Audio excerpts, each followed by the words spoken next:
1 वाटी आपण गव्हाचं पीठ घेतले, 2 चमचे बेसन आणि 2 चमचे रवा.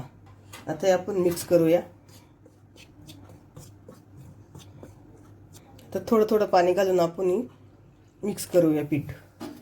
आपल्याला एकदम पातळ नाही करायचं, थोडंसं घट्टच ठेवायचं. इथं पीठ आपलं मिक्स करून झाले, घट्टच ठेवलं, एकदम पातळ नाही केलं आपण.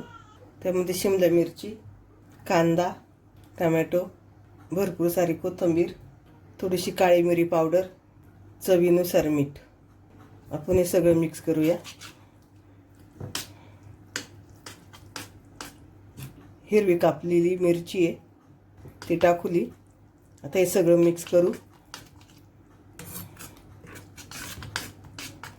इथं आपलं मिक्स करून झाले. इथं मी 1 मोठा बटाटा किसून घेतला आहे आणि पाण्यात एक टाकला होता, त्यातलं पूर्ण पाणी पिळून काढले. तो टाकून घेऊ. आपण बटाटा टाकला, परत एकदा मिक्स करून घेऊ.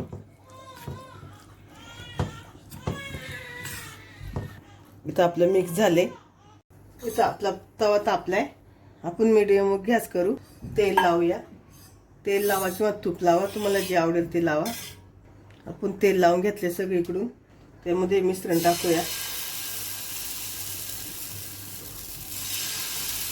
आणि पसरून घेऊ.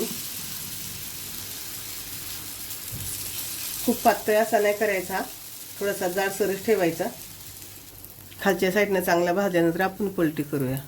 साईडनं असं थोडंसं तेल सोडून घ्यायचं. वरून पूर्ण सुकला की मग आपण पलटी करू.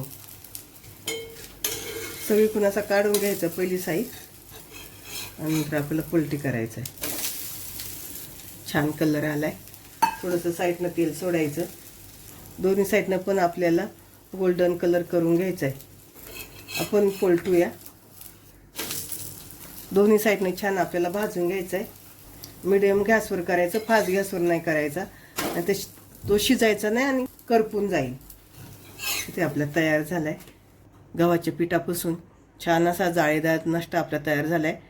सोडा वगैरे काहीच आपण टाकला नाही, नाही सोडा नाही दही.